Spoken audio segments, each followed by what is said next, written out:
Ya, oke guys. Assalamualaikum ya semuanya ya. Di sini udah ada banyak teman-teman yang sudah hadir. Ini resmi gue buka dan tentu saja ini adalah ruang saham. Gue menyebutnya ruang saham karena kalau misalkan gue menyebut kelas saham sepertinya expert banget. Sedangkan terus terang gue bukan orang yang benar-benar expert. Belum sampai ke tahap itulah, belum sampai ke tahap itu sehingga nanti kita akan ada tanya jawab, diskusi, bisa jadi 15 menit terakhir atau 10 menit terakhir. Eh Kalau teman-teman mau nanya silahkan, tentunya yang berkaitan dengan tema ya guys ya. Kalau lu pada mau nanya silahkan yang berkaitan dengan tema.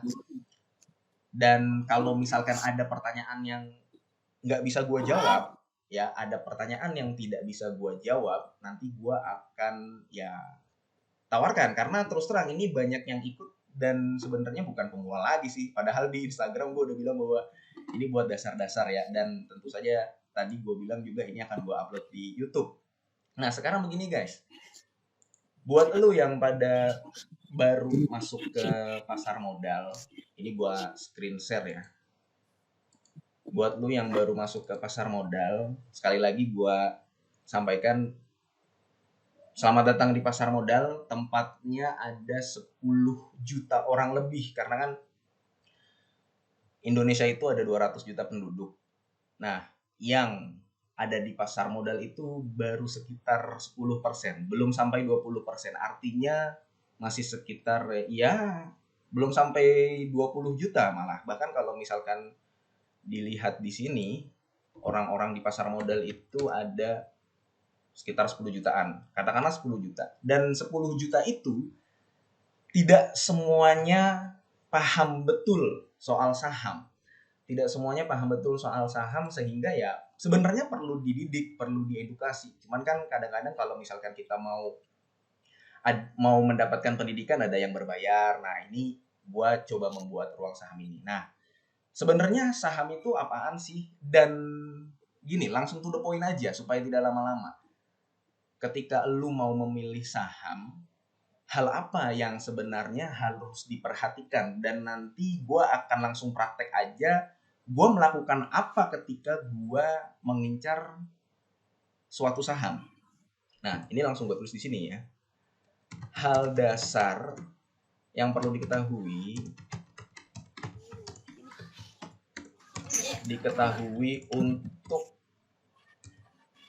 membeli saham. Sekali lagi ini hal yang paling dasar banget. Jadi kalau misalkan lu atau teman-teman yang nonton ini nanti di YouTube belum mengetahui hal ini, sebaiknya lu mempelajari hal ini dulu. Karena investasi yang terbaik itu adalah investasi dari leher ke atas. Nah, yang pertama ekuitas, yang kedua adalah liabilitas, yang ketiga adalah aset. Tiga ini dulu aja. Materi yang gue siapkan untuk malam ini adalah tiga ini, baik definisinya, kemudian nanti prakteknya bagaimana gue membuka file-file yang akan gue beli sahamnya dan apa yang gue baca. Nah, ini lu harus tahu bahwa ekuitas ini adalah modal. Udah, sesimpel itu. Jadi perusahaan, misalkan nih ada Ricky sama Joko, dia langsung gua kasih perumpamaan aja ya, ada Ricky sama Joko, dia ingin membuat suatu PT, dia ingin membuat suatu perseroan. Si Ricky sama Joko ini patungan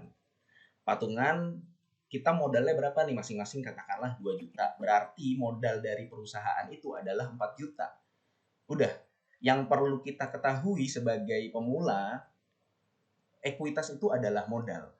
Jadi modalnya itu tadi 4 juta. Nah, ini gue tulis di sini ya. Ya, selamat, Mak. 4 juta katakanlah perusahaan bakmi ayam lah. Perusahaan bakmi ayam. PT bakmi ayam. Ekuitasnya 4 juta. Liabilitas itu adalah kewajiban.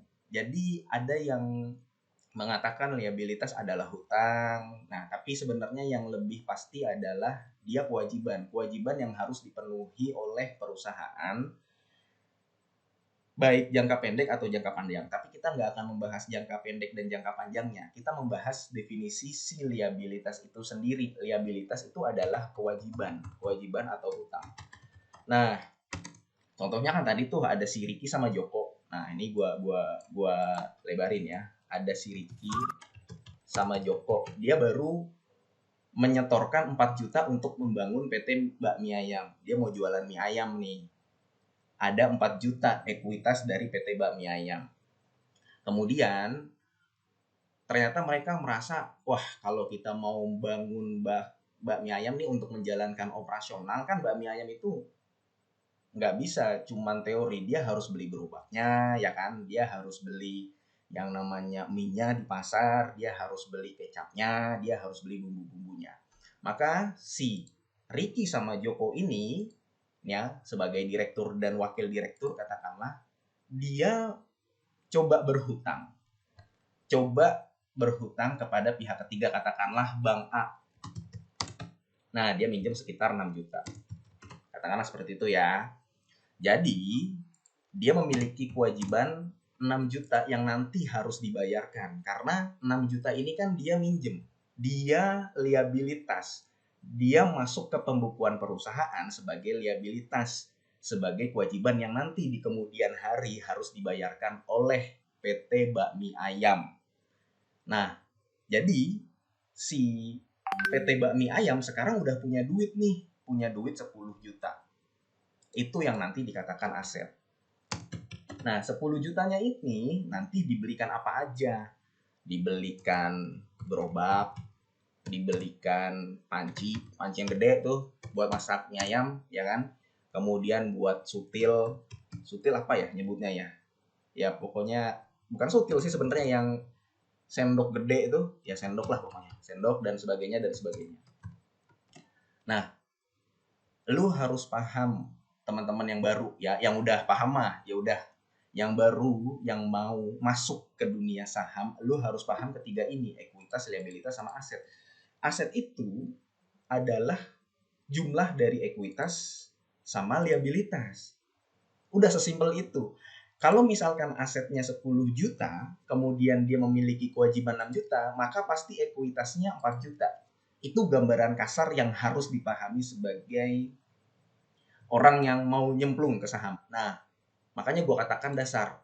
Dan celakalah orang-orang yang masuk ke saham, ya, masuk ke saham tanpa mengetahui hal ini, teman-teman. Itu menurut gue hal yang sangat berbahaya. Sekarang gue kasih tahu guys ya. Ada yang namanya saham waskita. Ini contoh aja. Saham waskita itu dia adalah sekarang di harga berapa sih? 200-an. Barangnya ada nggak perusahaannya? Ada. Perusahaannya ada di Jakarta Pusat. Gedungnya juga menjulang tinggi di Jakarta Pusat. Kemudian kalau lu lewat tol, itu ada banyak beton-beton, ya kan? Kemudian ada banyak jalan-jalan yang tertempel waskita itu. Tapi kalau kita lihat sahamnya, kita kan sebagai pemula melihat bahwa si waskita ini, wah gila ini produknya ada di mana-mana ya, udah gitu BUMN, kemudian dia adalah perusahaan yang gede. Tapi kalau misalkan kita lihat guys, secara 5 tahunan nih, kelihatan ya guys ya. Nah, dia di tahun 2021, ini 2021 loh guys, kita ambil dari rentan waktu tahun 2021 aja. Dia tahun 2021 harganya masih di angka 1.500-an. Ya kan?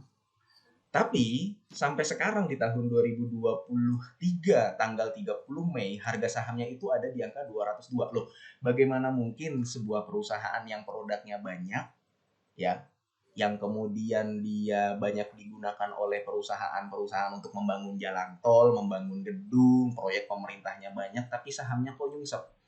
Dan ini banyak loh retail-retail yang nggak paham, retail nggak paham macam kita ya guys ya, teman-teman kita nih, kita kan retail, gue juga investor retail. Teman-teman kita yang terjebak di sini hanya karena dia nggak mengetahui ketiga dasar ini, ekuitas, liabilitas, sama aset. Pasti ada yang bermasalah dengan waskita di antara tiga ininya. Apakah ekuitasnya bermasalah? Apakah si ekuitasnya ini dia minus bisa jadi. Kemudian apakah liabilitas hutangnya dia terlalu besar sehingga bunganya juga gede. Hutang itu kan kalau misalkan kita minjem ke bank, kalau misalkan perusahaan meminjam ke bank atau dia menerbitkan atau beli obligasi, itu kan berbunga. Bayar bunganya apakah kesulitan atau tidak. Nah, itu investornya banyak yang tidak melihat ketiga hal ini sehingga terjebaklah di saham seperti Waskita yang tadinya kalau misalkan lu beli sebesar 100 juta di tahun 2021 ketika harga sahamnya masih di angka 1.500 nih guys, ya sekarang udah di angka 202. Ini dalam kondisi lu floating loss. Jadi saham lu itu mengalami penurunan nilai. Yang tadinya 100 juta, sekarang duit lu sudah tinggal 20 juta atau tinggal 10 juta. Duitnya sih nggak hilang, duitnya nggak hilang. Tapi eh, karena sahamnya turun, jadinya nilainya kalau misalkan lu jual itu nanti tidak berharga. Jadi tinggal 10 juta. Kira-kira seperti itu guys. Nah, itu singkat cerita kenapa ketiga hal ini. Nah, ini kelihatan guys ya. Ekuitas, liabilitas, sama aset itu perlu elu untuk pahami. Nah, sekarang prakteknya aja langsung. Itu kan tadi teori aja ya guys ya. Prakteknya karena terus terang di teman-teman ada yang bingung.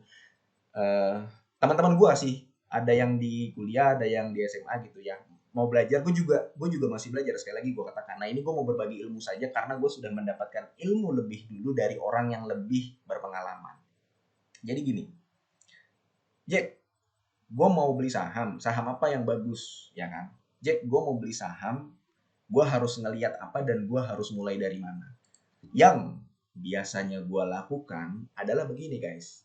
Ketika gue ngincar satu saham, kita katakanlah saham Harum, ya kan? Harum Energy. Mungkin lu ada yang nggak familiar lah, yang masih baru. Namanya Harum Energy. Gua akan langsung buka idx.co.id. Gua akan langsung buka. Jadi gini guys, gua bukanya itu di HP. Kalau gua lagi nongkrong, kemudian kalau gua lagi santai gitu ya, main sama anak gua lagi di punggung gua nih, dia lagi loncat-loncat di punggung gue biasanya sambil scroll-scroll lihat HP. Biasanya yang gue lakukan adalah buka Instagram, misalkan buka TikTok gitu ya, buka Twitter, gue skip dulu. Akhirnya gue buka IDX dan itu sudah menjadi web wajib yang ada di Google gue. Kan lo bisa tuh kalau Google di HP lo buka tab-tab tuh, tab 1, tab 2, tab 3, tab 1 misalkan live score, tab 2 misalkan lo buka CNBC. Nah, itu idx.co.id ini menjadi salah satu web yang penting yang ada di Google Chrome gua di HP. Jadi ketika gua nanti lagi senggang, gua langsung buka dan langsung masuk ke idx.co.id. Jadi bagi lu yang mau terjun ke saham, sekali lagi nih guys ya, bagi lu yang mau terjun ke saham, lu langsung buka ini. Langsung ke laporan keuangannya di sini. Terus kemudian lu langsung di sini ngecek. Misalkan Harum, tadi kita bilang Harum ya. Langsung bilang Harum Energi, kemudian di-download ini. Kelihatan guys ya. Nah, ini praktek yang gua lakukan untuk membeli sebuah saham. Nah, Harum gua kasih tahu guys, hari ini naik sebesar 4%. Naik sebesar 4% sahamnya. Karena dia baru rilis laporan keuangan hari ini juga guys tuh, tanggal 14.25, tanggal 30 Mei jam 14.25. Kenapa dia naik? Nah, ada hubungannya dengan yang tadi juga. Ini gue scroll ya guys langsung ya. Ada hubungannya tadi juga yang tadi gue katakan bahwa dia asetnya lo lihat di sini. Naik. Ini nggak usah diperhatikan nih yang di bagian sini. Asetnya naik yang tadinya 1,2 triliun jadi 1,3 triliun. Kemudian kita langsung ke liabilitasnya. Liabilitasnya yang tadi 286. Sorry, ini laporan keuangan dalam dolar AS ya. Dari tadi liabilitasnya 286 dolar AS turun. Kemudian di sini adalah ekuitasnya yang diatribusikan kepada pemilik entitas induk yang tadinya 700 juta dolar US jadi 838. Balik lagi ke sini. Liabilitasnya turun, ekuitasnya naik, asetnya naik. hasilnya sahamnya naik. Udah sesimpel itu guys. Oke, paling gitu aja guys ya. Penjelasan dasar, sekali lagi ini adalah penjelasan dasar bagi lu yang mau terjun ke saham, bahwa 3 hal ini, ekuitas, liabilitas, dan aset, yang pertama kali lu harus cek. Kemudian lu juga harus punya teman diskusi. Nah ini penting nih. Jadi lu bisa sharing, teman diskusi yang tidak menyesatkan. Aduh, di bursa efek itu terlalu banyak orang, pihak-pihak yang menyesatkan. Jadi ya itulah, sesuai dengan pembicaraan di awal kita tadi ya guys ya, bahwa 20 menit yang sudah gue gunakan, ini tanggal 30 Mei jam 19:49. Gak kerasa ya gue ngomong segini udah 20 menit ya. Luar biasa. Nah, habis itu kalau lu mau tanya jawab, silahkan, ada yang mau ditanyakan, mau chat, kalau mau malu nanya, silahkan lu chat juga nggak apa-apa. Dan terus terang, kalau misalkan gue nggak jawab, gue akan tampung dulu dan gue jadikan PR. Berarti gue harus nyari lagi nih supaya bisa jawab pertanyaan teman-teman. Udah itu aja. Santai aja guys ya kalau lu mau nanya atau mau diskusi, kita ngomongin hari ini sahamnya yang menarik apa gitu. Banyak yang ikut ya. Gue kira cuman 1-2 orang doang. Nanggapi bro. Ya, Mas Arif. Iya, terkait Harum ya, kalau tak lihat itu sebenarnya kan sebelum dia rilis laporan yang hari ini itu, kemarin tuh sudah naik tinggi tuh lumayan tuh. Ya. Kalau nggak kemarin Senin, aku sebenarnya aku sempat lihat ada salah satu apa namanya broker. Ya dia salah, afiliator. Oke. Yang punya kelas-kelas berbayar kayak gitulah. Kenapa ini Harum dan sebagainya. Cuma waktu itu memang aku nggak terlalu ini sih, karena kan dia posisinya kan sebelumnya juga habis stock split kan. Ya. 2022 lah. Ya, dia stock split 1:5, yang tadinya harganya 10.000 jadi 2.000-an. Sana. Main dulu. Nah, terus ya mungkin itu ya. Cuma gini, kayaknya itu kemarin itu sebelum dirilis ini itu rilis yang per hari itu Q1-nya itu, ini sudah ada yang dapat bocoran dari insider. Jadi kemarin itu naiknya sudah lumayan signifikan kayaknya loh. Biasanya kan memang kalau kayak receh kayak kita itu telat info. Oke, gua tanya. Aku mau diskusi Mas gini Mas. Boleh Bang. Misal nih ada yang bagus, ya menurut kita bagus sih berdasarkan fundamental, akan tetapi dari segi apa namanya likuiditasnya kurang, karena biasanya kalau kita cek itu yang pegang itu sedikit. Sempat ngamati beberapa sih, cuma memang mau masukin kayaknya saham sawit, masih ragu-ragu. Apa? Saham sawit ya? Ya ada gitu. EBT juga ada. Ini ANJT. Kalau ANJT itu aku malah nggak begitu tertarik. Kalau sawit itu antara Tapi sama Ali sebenarnya. Oke. Sebenarnya gini Bang, gue coba tanggapi yang Harum tadi dulu ya. Jadi iya, silakan. Itu memang, jadi di bursa itu bukan kita doang yang megang saham, betul, ada insider. Contohnya gini, dia bisa jadi yang borong saham Harum ini, dia sudah mengetahui kinerja dari Harum itu sendiri. Nah kalau kita kan investor retail ya guys, kita tuh investor yang biasa-biasa aja, yang nggak punya komunikasi dan link dengan para petinggi perusahaan, terutama Harum. Tapi ada loh yang punya Harum. Yang punya Harum bisa jadi direksinya, saudara dari direksinya, dia udah tahu nih, Harum itu EPS kuartal 1, laba bersih kuartal 1 dari bulan Januari tanggal 1 sampai tanggal 31 Maret itu berapa sih? Oh ternyata saudaranya nih, ini cuman cerita aja ya guys, dan itu bisa saja terjadi. Oh ternyata dikasih tahu bahwa EPS-nya itu berapa sih Harum? Laba bersihnya adalah 1,5 triliun ya selama 3 bulan. Yang mana perusahaan-perusahaan batu bara yang lain pada turun, Harum ini naik sendirian. Bisa dibilang dia naik sendirian lah. Enggak sendirian sih, tapi dia termasuk yang naik. Ya udah, sahamnya terbang.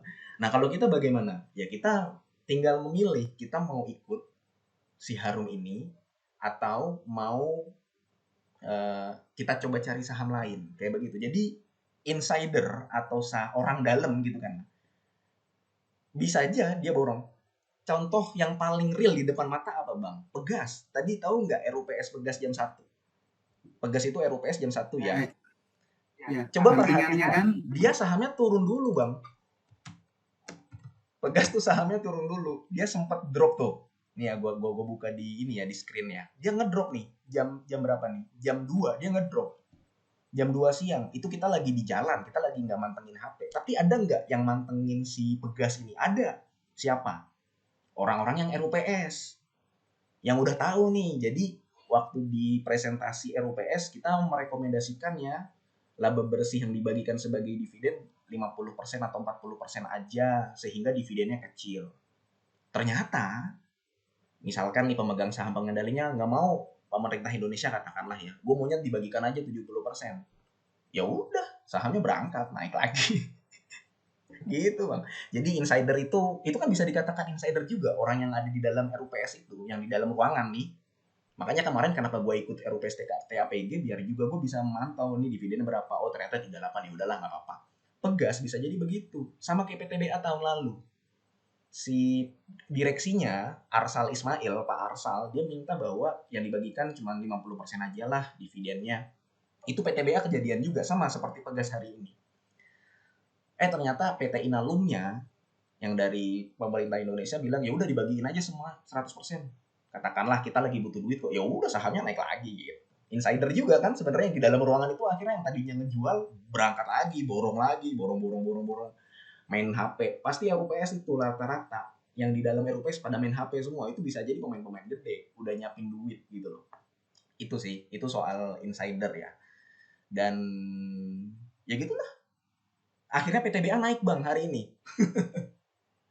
Sedikit cerita aja, ini agak ngalur ngidul ya karena kita ngobrol santai. Akhirnya PTBA naik lagi hari ini karena bisa jadi PTBA sebagai BUMN dia juga membagikan dividen payout ratio itu 70%, dan kalau PTBA membagikan dividen payout ratio 70%, berarti dia dividen per share-nya adalah sekitar 700 perak. Kalau harga sahamnya sekarang 3090 ya, 700 perak. Itu lebih dari 20% bang. Gila PTBA, hebat loh. Gitu. Insider itu kekuatan insider atau orang dalam bang. Gitu. Ya paling itu aja.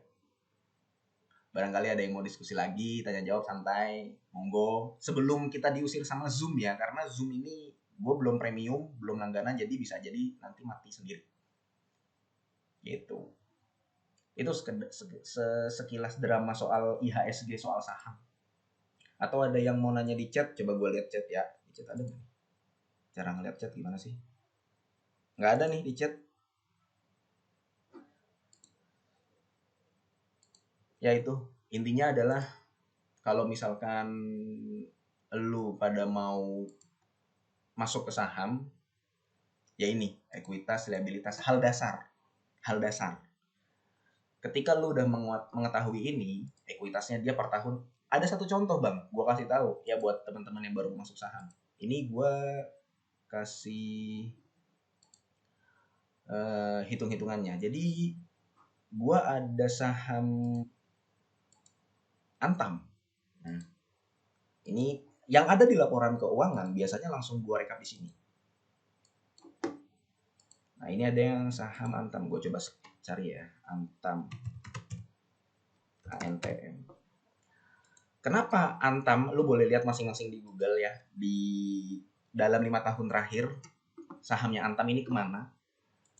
Dan sahamnya Antam kalau kita lihat ekuitasnya, kemudian kita lihat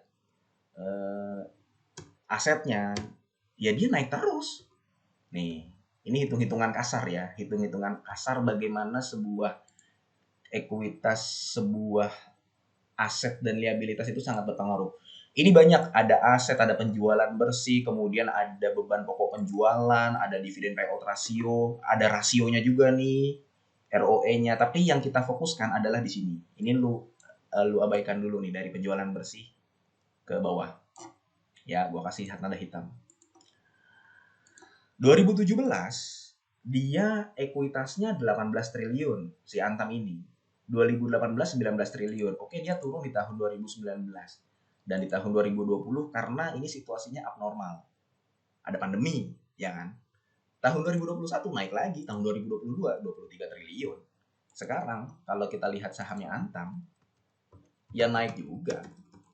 Ini hitung-hitungan dasar kan Antam ini, kenapa gua ambil contoh Antam? Karena Antam adalah perusahaan yang familiar, yang sering digonjang-ganjing lah, banyak isunya gitu loh. Ya udah, dia dari 5 tahun terakhir tuh, dari 2019 yang tadinya di harga 850 naik gitu. Sebenarnya nggak cuman faktor dari tiga ini aja. Nggak cuma faktor tiga ini, ada banyak lah, dia harga emas lagi naik, kemudian komoditas lagi naik, tapi yang mempengaruhi di sini. Oke, paling itu aja. Nggak ada yang mau nanya lagi. Ini kalau sekali lagi zoomnya udah mati, ya lu boleh tanya lagi di Instagram atau di grup ya. Tapi sekali lagi belum tentu gue juga bisa jawab karena kita sama-sama belajar. Itu aja. Gitu. Ini udah hampir 30 menit. Izin tanya Bang Zaki. Boleh. Tapi gue ingetin lagi Bang, ya takutnya habis nih waktunya. Kalau habis ya udah, mohon maaf. Oh iya. Nggak apa-apa kalau itu Bang terkait konsep bandarmologi Bang. Oke. Jadi saya masih belum tahu. Itu aja sih. Terima kasih. Terus terang, langsung gue jawab ya. Bandarmologi itu gini. Gue nggak menguasai bandarmologi, dan ini masih nyambung gak nih? Masih nyambung ya? Masih. Oke, bandarmologi itu dulu waktu gue masih baru banget, itu gue mainnya scalper. Jadi gue beli banyak tuh, beli sampai berapa puluh saham gitu. Tapi ternyata itu ngabisin waktu dan capek sendiri. Akhirnya gue mengganti bahwa seiring dengan bertambahnya modal ya gue investing aja gitu. Jadi gue nggak mantau sekuritas. Nah, bandarmologi ini terus terang gue nggak terlalu paham soal bandarmologi karena gue nggak melakukan pembelian suatu saham dengan konsep bandarmologi. Karena bandarmologi kan gini, gue nggak bilang ini adalah cara yang salah ya, enggak.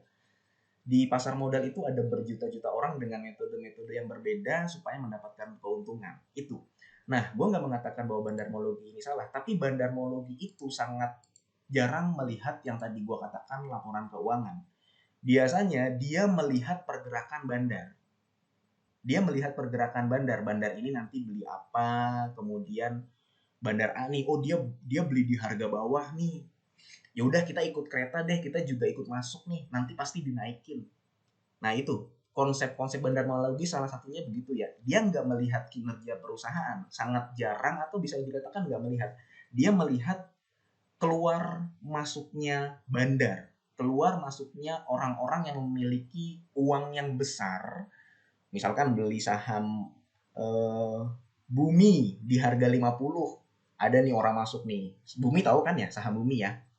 Saham Bumi lu bisa lihat nanti, saham Bumi Resource. Gua nggak mengatakan bahwa Bumi ini menggunakan bandarmologi, enggak, tapi ada loh orang yang beli gitu terus memantau, ternyata si A nih sudah masuk di saham Bumi ini, nanti kalau si A masuk dia bisa dinaikin harga sahamnya. Jadi lebih ke arah begitu, menebak dan menganalisa pergerakan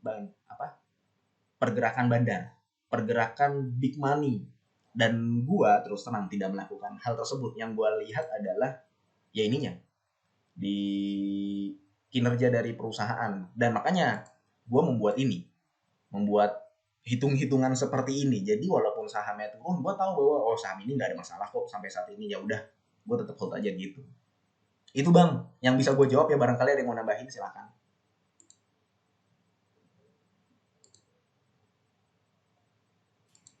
Siap, terima kasih jawabannya Bang Zaki.